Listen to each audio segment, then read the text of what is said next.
Okay. Go. Yes. All right, I have a sample piece of fabric that I've pulled from the purple basket. I'm now going to fold this lengthwise, or what I would call hot dog-wise.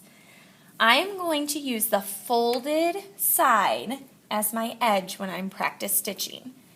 The reason I'm not using the cut side is because a lot of these are just cut real fast and they're not necessarily even, and the folded side will be consistent. So I've threaded my machine. My thread is to the back and my bobbin thread's been snipped. It is ready to go. You practice stitch not only for this assignment, but also every time before you begin stitching to ensure that your bobbin and your thread is in there correctly, so that you're not stitching on your project fabric and then ruining it. So I'm going to place the edge of my fabric. I'm going to start on the 15 line. Now the trick is the 15 line is actually not even measured. It's the line in between the 10 and the 20. So you'll see the distinguished lines for 10 and 20, and the 15 is in between there. So I'm going to line up my edge right underneath where my needle is. So presser foot down, needle down, so. So I'm ready to go.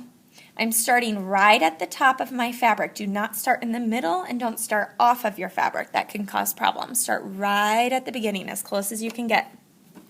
My settings are correct. 4, 4, 2.5, 2/20, and my bobbin winder's to the left, which means it's in drive and my machine is now on. My foot control's on the floor and I'm sitting up nice and straight, ready to go.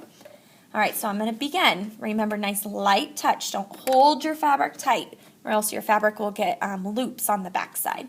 So I'm begin sewing now, stitching on the 15 line, which is the line in between the 10 and the 20. I'm always going to back stitch at the beginning and the end. So I'm going to start stitching, count to 3, reverse stitch, and then continue that stitch all the way down to the end and reverse stitch again. So here I go. 1, 2, 3, stop, reverse. 1, 2, 3. It is so important that you make sure your reverse is on the other stitches. If you stitch diagonally and don't get on those stitches, then you're defeating the whole purpose of back stitching. All right, so now I'm going to continue all the way down. The edge of your fabric needs to be right next to that 15 line.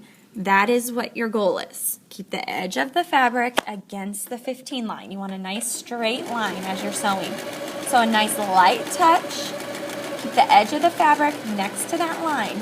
When I get close to the end, I'm actually going to walk it with my hand, always towards you, never away from you.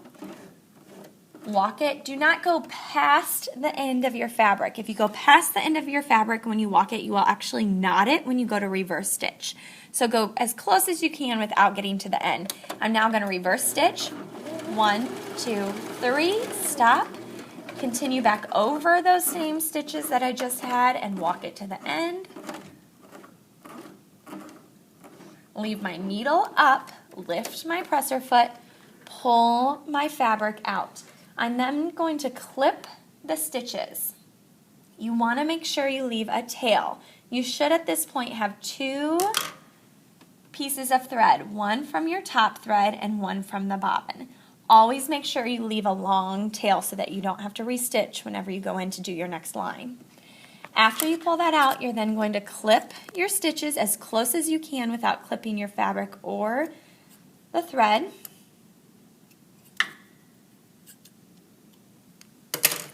And then check and see how you did.